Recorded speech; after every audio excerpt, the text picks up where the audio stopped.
Welcome to another episode of Anthony Gets Sentimental and thinks about all of the ballads that he listened to when he was a teenager. Today, we're looking at the late 70s through the 80s into the early 90s. And the term power ballad gets thrown around a lot. And certainly, a lot of the songs on my top 10 list today could be classified as that. But there are a couple that are not exactly power ballads in the sense of like Firehouse or Motley Crue. They just happen to be in that time period and have some of the same recording and mixing sensibilities. So why am I doing all this? Well, I recently took one of my older courses about a ballad called the Thanksgiving Ballad. That has been a course since 2013, 2014.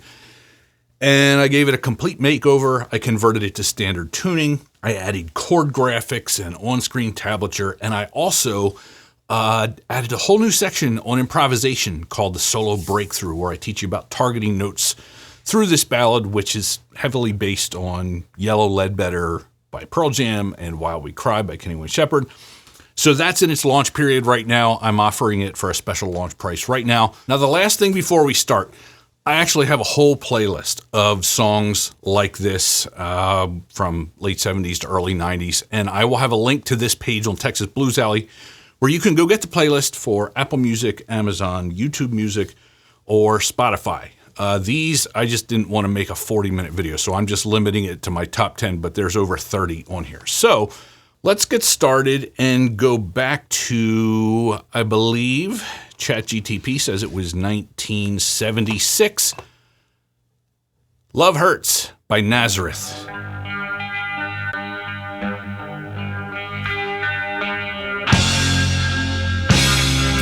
You can tell this still has some of the classic rock, 70s rock sensibilities about it. It hasn't really morphed into the power ballads of the 80s yet. So obviously this is a classic song. I really love it. But the reason I'm sharing this version with you is because, believe it or not, there's a version out there that doesn't include the guitar solo, which is a crime against humanity.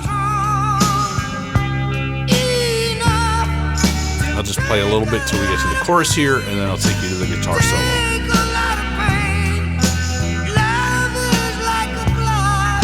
Mostly 1, 6, 5, and 4 with a flat 7 thrown in there.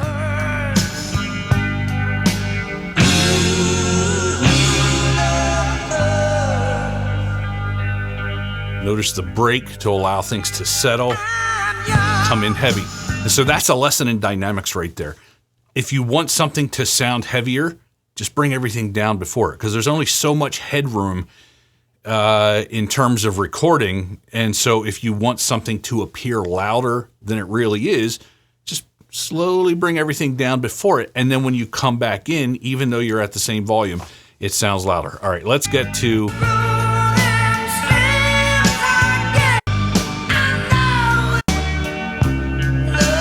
Okay, so we're getting to the end, of course. I don't know why the version without this guitar solo even exists, but I'm giving you the good stuff today. Right here. So we're only at 2 minutes and 45 seconds. I don't know why you would cut it here.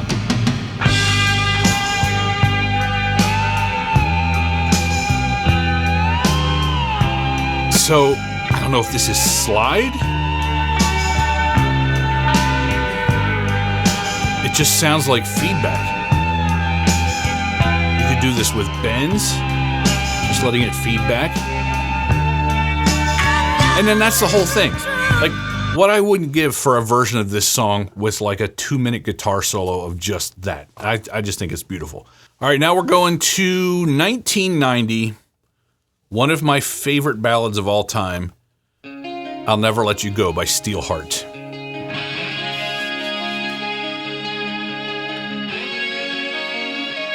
Not one of the like super AAA top tier bands of that era, but vocally, this guy is almost unmatched. Simple arpeggiated chords, like I said in my previous video, going all the way back to the 50s ballads.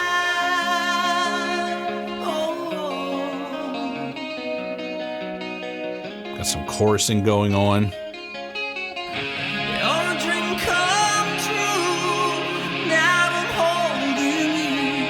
So I like that they're taking their time kind of building through this.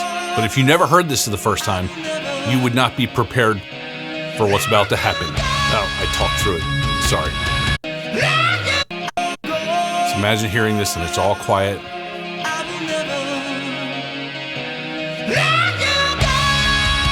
So this is the power in power ballad. Come on. It's so good.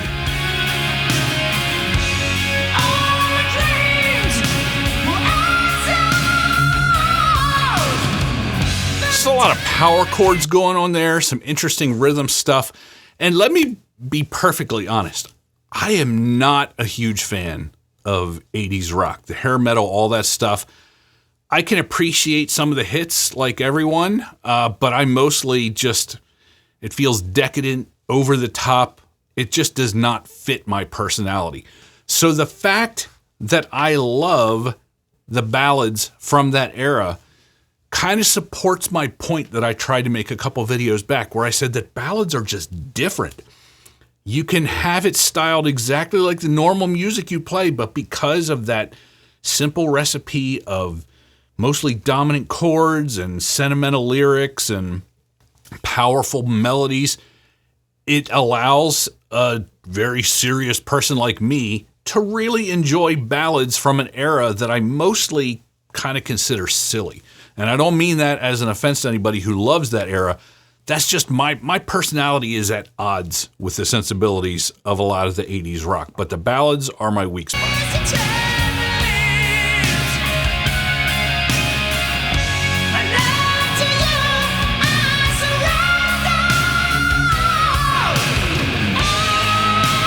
A little bit of a bridge here.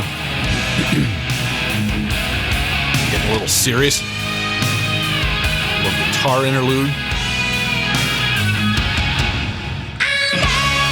There it is again. That whole thing where you kind of bring it to a stop, and then when you come back in, it sounds super heavy.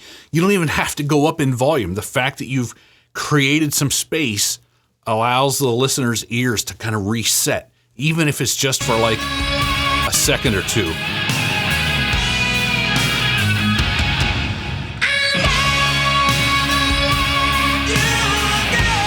right, I want to highlight some of his vocal stuff here later.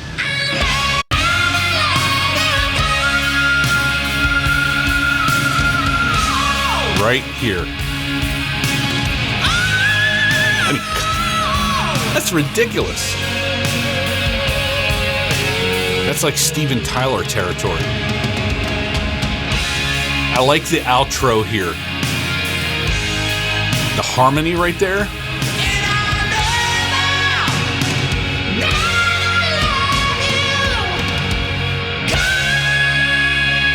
It's like, what is that note? That's just unbelievable.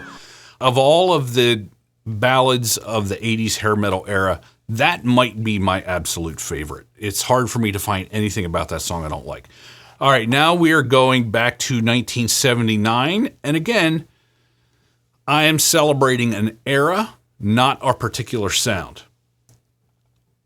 All of My Love by Led Zeppelin.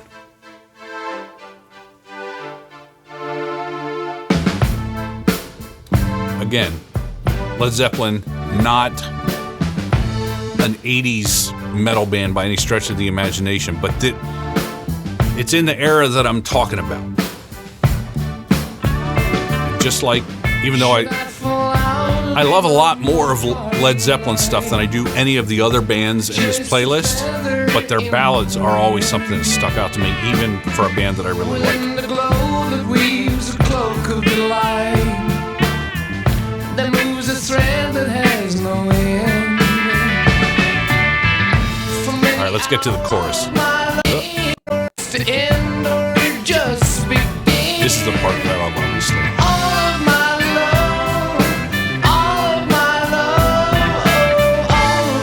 Remember in the previous oldies video, I forget which song it was, I was talking about the song where they were using sliding sixths as a rhythm device. Jimmy Page is doing something similar here. Hear that? It's a great way to add rhythm to a ballad.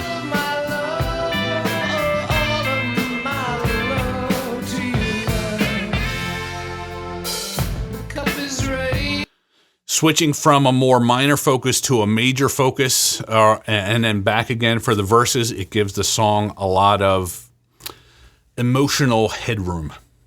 I don't know if that's the right term, but it doesn't make it too sweet the whole way through. It gets serious, and then it gets sweet again. I like it. All right, now we're going to fast forward to 1993. At this point, Anthony is getting near the end of his high school tenure, or maybe towards the middle, and Aerosmith releases Crying. Jeez, that is loud.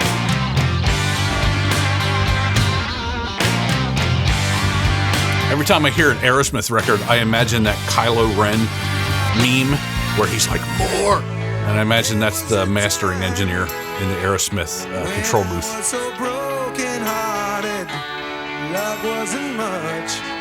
Arpeggiated chords again.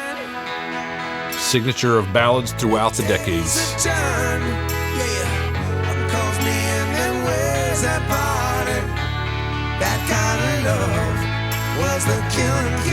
Starting off kind of just guitar and stuff, coming heavy. I don't know if this is a bridge or a pre-chorus, but it builds perfectly.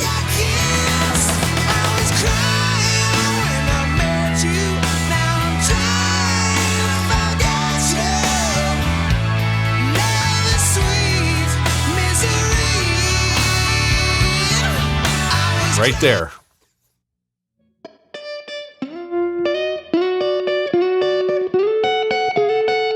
Again, those sliding six are another, they keep showing up. Right?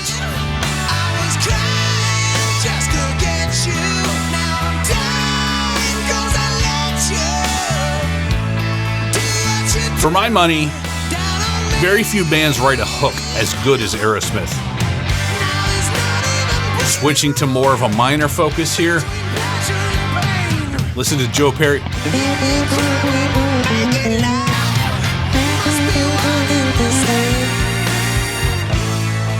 Notice how they recenter right there. Listening through this song to get ready for this video gave me a brand new, I just always just kind of listened to Aerosmith stuff and kind of took it at face value. But what they're doing with progressions and chords in this song is just so good. And they don't, it's not like some music where it seems like bands try to make it needlessly complicated to kind of prove how good they are. Whatever complexity that Aerosmith put into this song, it feels like the song couldn't have gone any other way. So even though they're changing feel numerous times throughout the song, it feels like this is how the song was played the very first time it was ever played. It just feels like this is how it's supposed to be.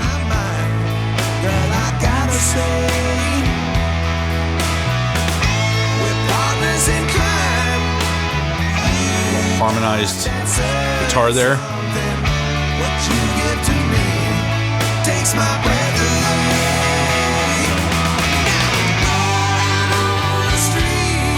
Joe Perry is using so many different guitar approaches in this song. He was using the sliding stick. Now he's got kind of like a country honky-tonk sound going on.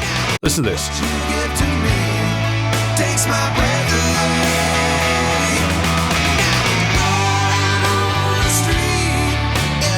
I don't think anybody plays for the song quite as well as Joe Perry.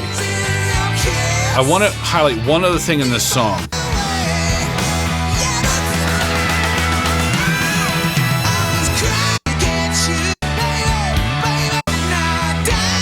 Right here. Okay. Remember what I said about creating space? Right before the word crying. Just out of the middle of nowhere. Just that those are the kind of things that those little songwriting devices are not. They're not complicated. They're not complex chord arrangement or anything, but those little dynamics where there's a little space and it allows the next thing to resonate even more. It's one of my favorite songwriting things when people do it. All right, I could listen to that song over and over again, but we got to keep moving. We're going to go. Okay, some of you are probably going to tune out at this point. We're going to 1986, Take My Breath Away by Berlin.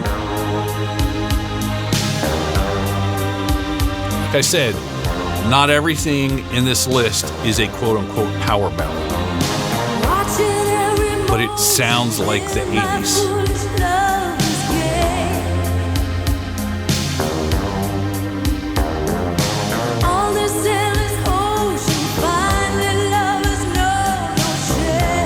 Cheesiest 80s bass sound that you'll ever hear. I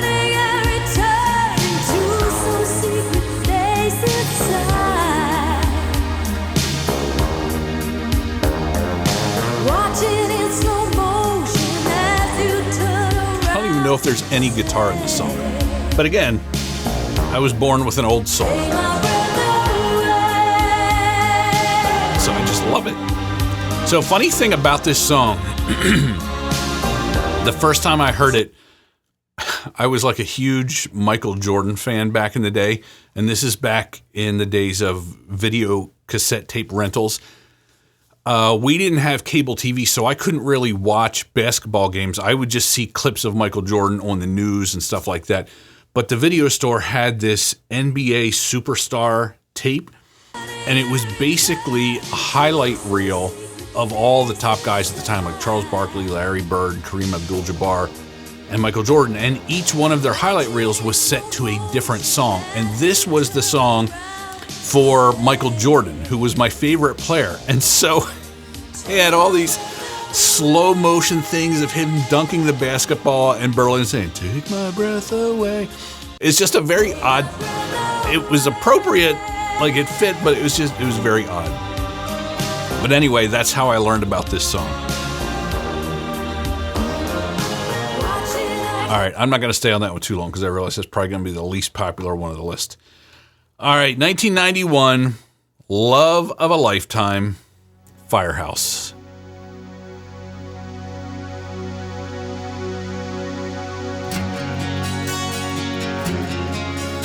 Some of the worst acoustic guitar tones you'll ever hear were recorded in the 80s as the intros for these ballads. They plug in right into the desk.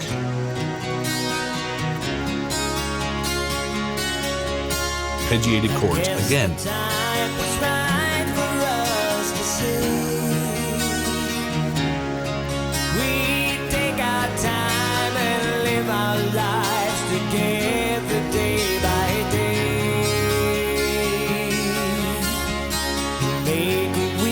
Common theme with these ballads is kind of a soft intro, reflective lyrics, building to a powerful feel and message in the chorus.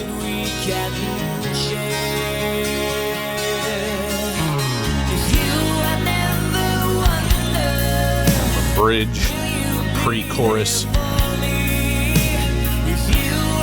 Notice the change. The change in rhythm. So here, the only rhythm is kind of moving because of the guitar, but then very slow, definitive, and plodding. It's like we're revving the engine, but we're not going anywhere yet. And then it builds.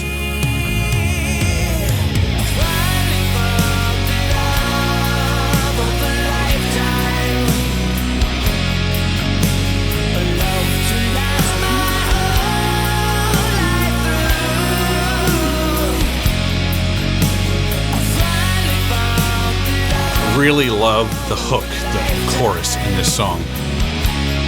Instant deja vu for me, like right back in high school again.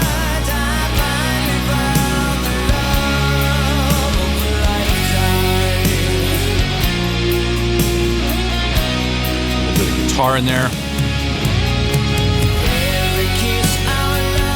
All right, now we're moving on to a song from 1989, If I Ever Saw a Good Thing by Great White. Some of you may not have heard this song. I don't think I've ever seen it on like a top 10 list for this era. It's not really a power ballad. It's mostly acoustic. Let's let it play for a little bit here.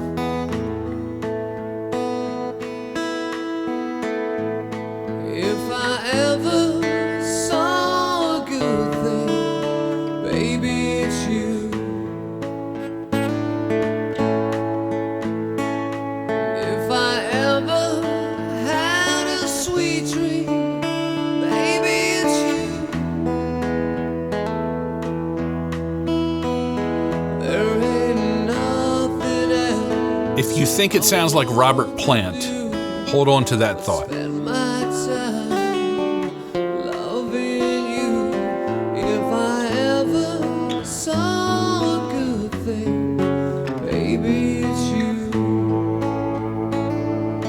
So just acoustic guitar, but then strings coming in.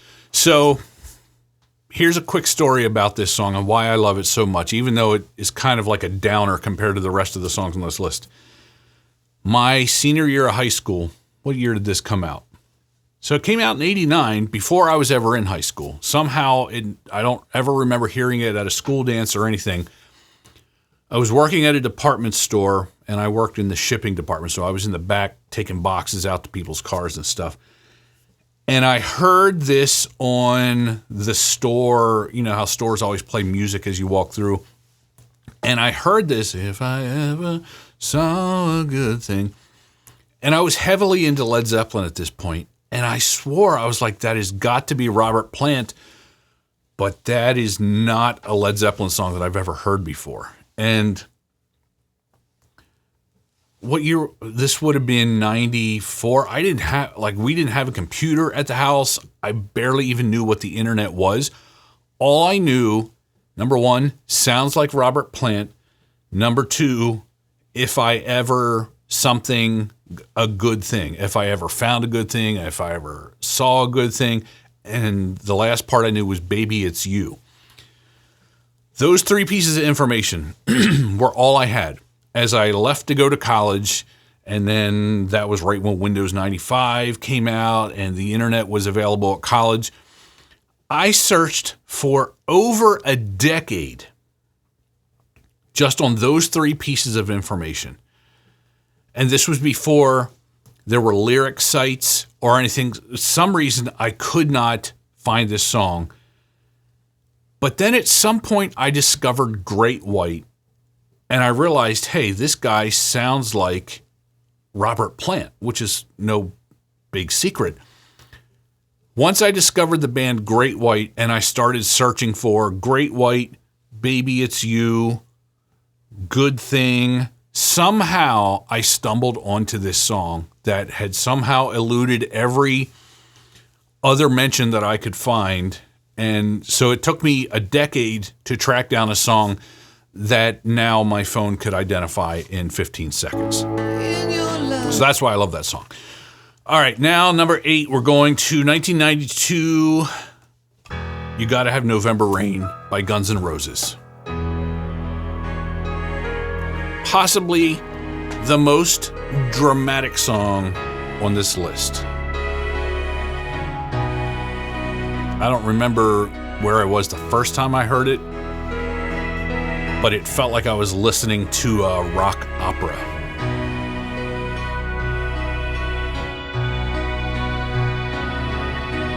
And for my money, Guns N' Roses, even though they happened during the same period as a lot of 80s hair metal, somehow their music sounds less dated to me than almost every other band from that era, except for maybe Aerosmith.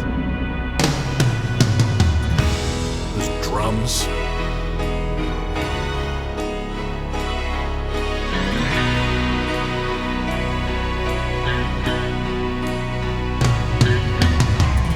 One of the better integrations of like a orchestra with a rock band, in my opinion.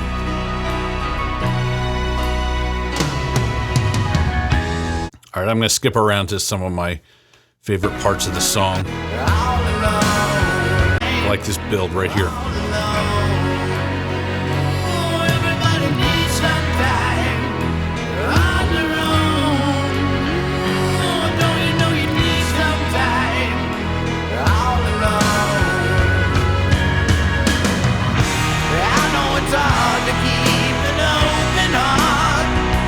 I'm sorry, Guns N' Roses is just freaking cool in my book.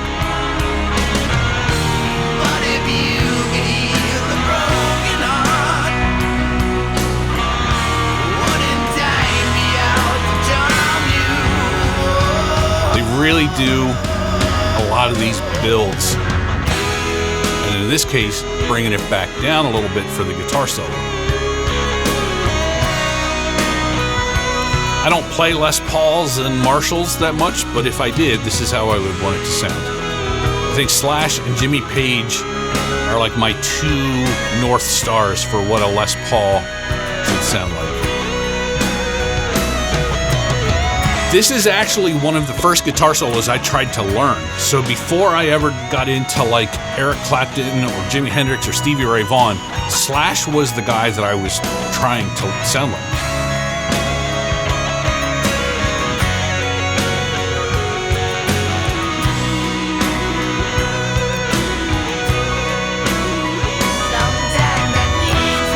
All right, and then of course, you got the November surprise at the end. You think the song is over? It's not over. It sounds like an army getting ready to go to war.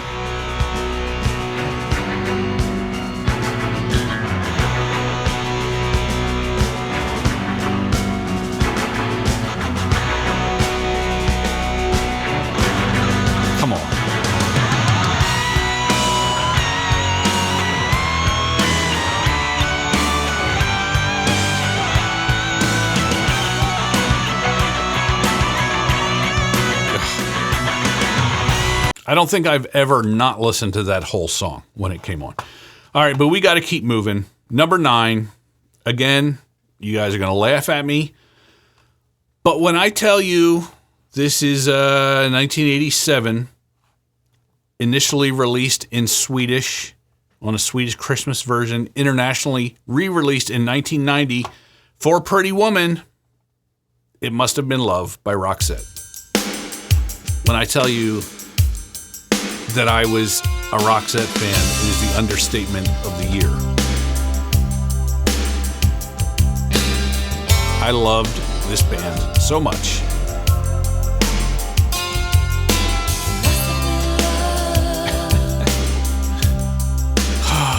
Serious nostalgia going on here.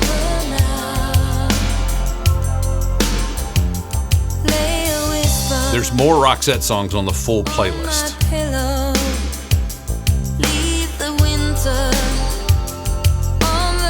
Some of these songs, I don't care for how artsy they try and make the introductions to set up the chorus. I mean, for a lot of them, I just listen for the chorus. But for a lot of Roxette ones, I feel like the verses are really well done, and I don't mind how long it takes them to get to the hook. And so, of course, what we're building to. It must have been love, but it's over now. It must have been good. I like how there's just a little bit of her accent peeking through the singing. Not much, just a little bit. Of course, they're from Sweden, and I believe she passed away. I say it was about 10 years ago. I could be wrong about that. Anyway, I love Roxette. And now for number 10, I gotta apologize in advance.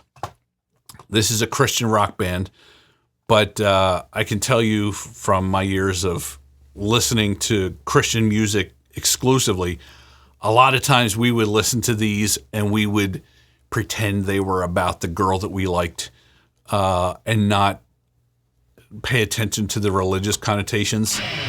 It's a Stryper, Always There For You. So I'm not like, this is not me proselytizing or anything, but this is an accurate reflection of where I was in early high school days. This is 1988. And listen, I know that different members of Stryper have gone certain directions in recent years. I don't associate with any of that, but this right here was as big a part of my teenage years as anything else on this list. I mean, listen to this chorus.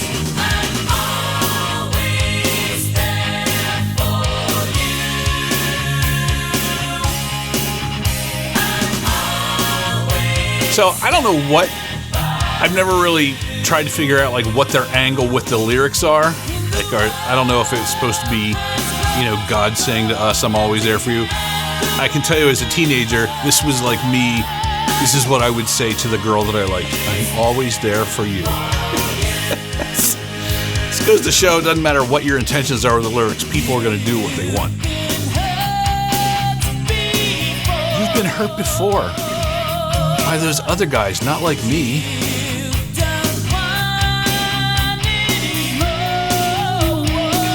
But it's going to be different.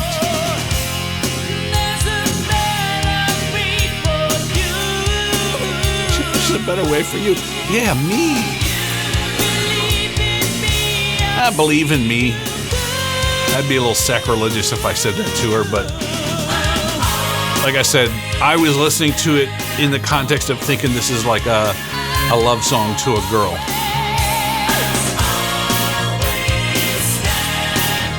I'll always stand by you, girl.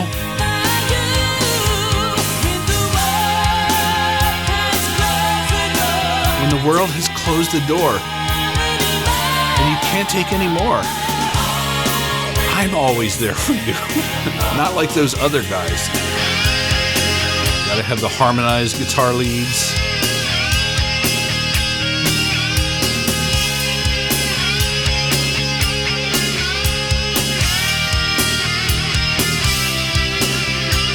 All right, that's enough of that.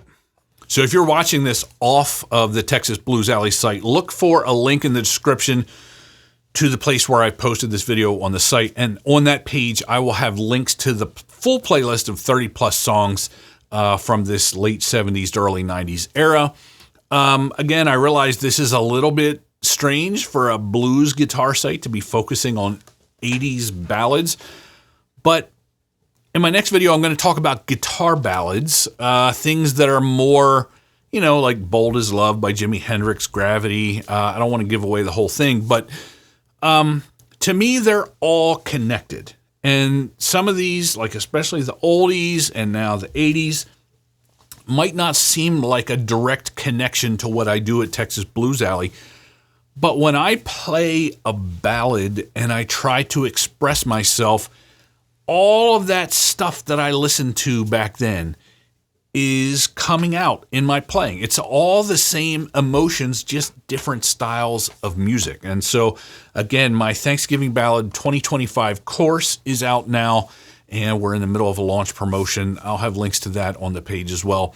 But thanks for tuning in. I hope you got a good dose of nostalgia, and I'll see you in the next video.